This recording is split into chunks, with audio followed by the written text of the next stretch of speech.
नमस्कार। ज्ञानवर्धक के चैनल में आपका बहुत बहुत स्वागत है। आप देख रहे हैं महाभारत के संवेदनशील प्रसंगों को एपिसोड के रूप में। पिछले वीडियो में आपने देखा होगा कि भीष्म पितामह द्वैपायन से मिलने आश्रम चले गए हैं। वहां पर उन्होंने देखा तो उनके पुत्र शुकदेव की मृत्यु हो गई थी। इस घटना से भीष्म पितामह को भी बहुत दुख होता है। उनके चारों शिष्य द्विपायन के बारे में अलग अलग जानकारी उनके विद्वत्ता के बारे में बताते हैं। भीष्म को तब याद आया कि यह कृष्ण द्वैपायन जब माँ से मिलने हस्तिनापुर आया करता था पिता के साथ, तब केवल 13 वर्ष का बालक था। फिर भी इसे वेद का अधिकांश भाग कंठस्थ हो चुका था। उस समय में अंबिका और अंबालिका से नियोग के लिए वही उपयुक्त है, यही सोचकर जब उसे बुलाया गया तब यह कोई 28 वर्ष का होगा। तब प्रात उठते ही वेद पाठ के सिवा दूसरा कार्य करता ही नहीं था। हस्तिनापुर के ब्राह्मणों को बुलाकर जिस अंश को वे जानते थे उनसे सीखा। आगे विवाह नहीं किया गया, अविवाहित ही रह गया ये। परंतु उस विद्या का उत्तराधिकारी तो चाहिए ना।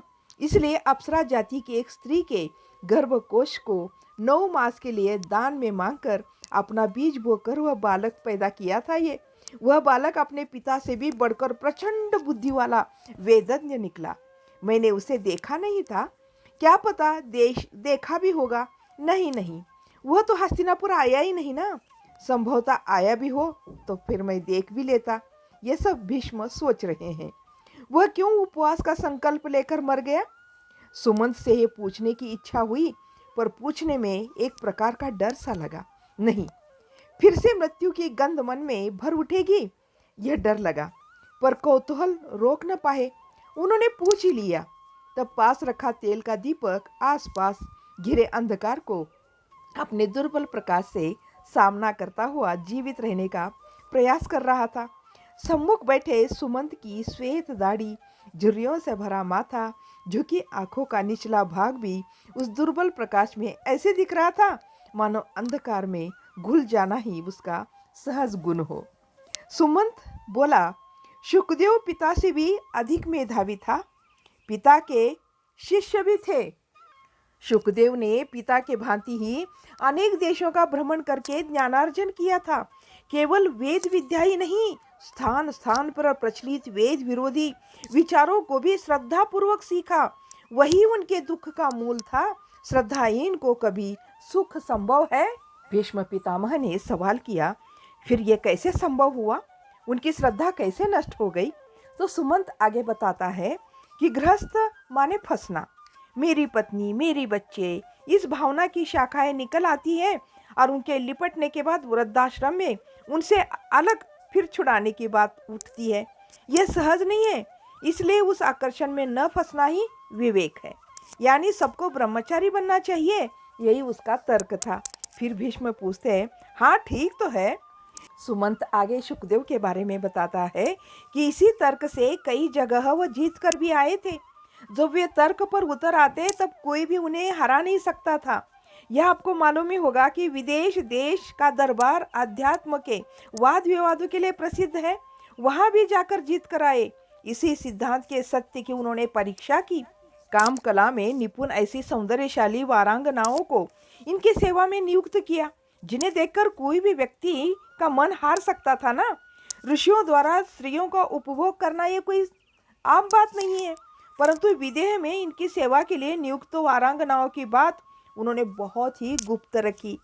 सेवा के बहाने उन वारांगनाओं ने अपने आप इनका स्पर्श करके इन्हें इतना उद्दीप्त करने का प्रयास किया कि ये दैहिक रूप से ही नहीं बल्कि मानसिक रूप से भी विचलित नहीं हुए। इनकी दृष्टि और प्रत्येक रोम की क्रिया सूक्ष्म निरीक्षण करने वाले उन लोगों ने ही यह बात बताई थी। तब भीष्म ने कहा, तो क्या वे जन्म से ही नपुंसक थे क्या? सुमंत ने कहा, एकदम नहीं। वे मुख और बाल चाल चलन में पौरुषी की कलाओं में भरपूर थे, साथ में उतने भी संयमी थे। यह उत्तर सुनकर भीष्म को अपनी ही बात याद आई। शुकदेव को मैंने नहीं देखा, पर यौवन में ही क्यों, अब भी मुझे पुरुष सिंह कौन नहीं कहता। फिर मैं भी कैसे अद्भुत संयम में रहा पता है। विचित्र वीर्य के लिए मैं सुंदर कन्याएं जीत कर लाया। वह रोगी पति था।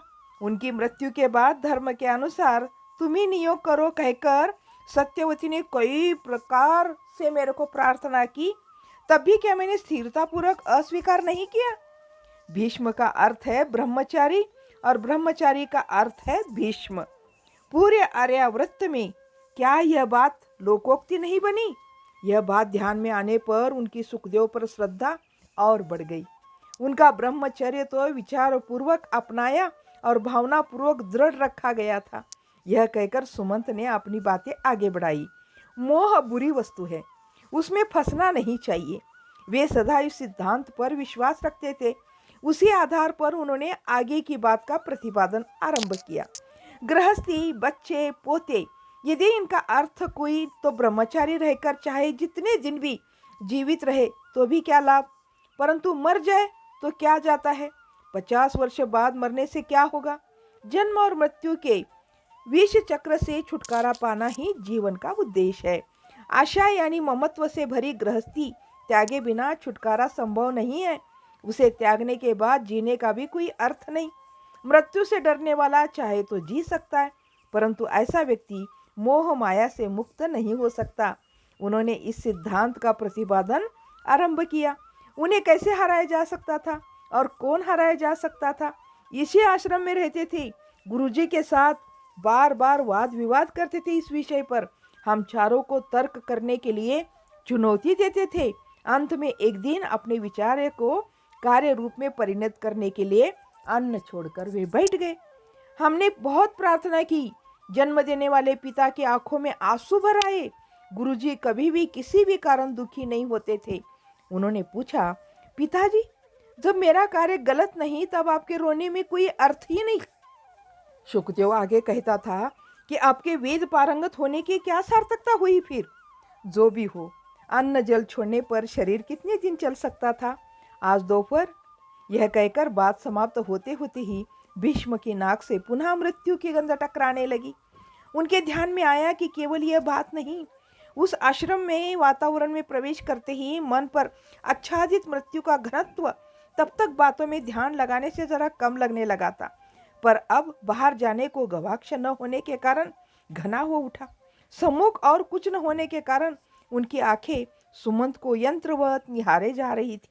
वह भी मृत्यु के बिंब के समान ही दिख रहा था, दुर्बल और क्षण क्षण अपने अस्तित्व के लिए संघर्ष करने वाले दीप के चारों ओर अवृत अंधकार परम सत्य की स्थापना कर रहा था। सुमंत कुछ देर चुप बैठे रहकर बोले, यह बात तो हुई, पुत्र के उपवास आरंभ करने के दिन से ही गुरुजी को संसार में क्या हो रहा है ये पता ही नहीं। सुना है कि वहाँ आपके प्रपौत्र के बीच युद्ध हो गया है। आप यहाँ किस कारण आए? ऊब कर चले आए हैं क्या? भीष्म कोई उत्तर नहीं देते हैं। चारों ओर घिरे उस मृत्यु के आच्छादन में भीष्म अपनी समस्या ही भूल गए थे। बार बार पूछने पर भीष्म उस युद्ध भूमि से एकदम चले आने का कारण बताते हैं। वे कहते हैं कि कल दोपहर तक मुझे लौटना भी होगा और ये मेरी समस्या एक दिन में बताने और समझने की नहीं है। कृष्ण द्वैपायन से वे कहते हैं कि मैं क्यों चला आया हूँ, इसलिए आया हूँ कि आप वेद पारंगत है। इसके अतिरिक्त मेरे भीतर ही एक प्रकार का परिवर्तन हो रहा है। यह स्पष्ट नहीं हो पा रहा है कि मैं क्या करूं। इस तरह भीष्म की बातें खत्म होने तक आधी रात बीत चली थी। किसी को कुछ सूझ ही नहीं रहा था कि क्या उत्तर दे। तो सुमंत कहता है कि आप बहुत थक कर आए हुए हैं, आप अभी सो जाइए, काफ़ी रात हो चुकी है। प्रातः बात करेंगे इस विषय पर, हम समस्या का समाधान भी ढूंढेंगे। इस तरह भीष्म पितामह अपनी समस्या कृष्ण द्वैपायन ऋषि के शिष्यों के सामने व्यक्त करते हैं। तो इस कहानी को करते हैं यहीं पर समाप्त। इस कहानी का अगला भाग अगले वीडियो में जरूर देखिएगा। तब तक के लिए जय हिंद, जय भारत।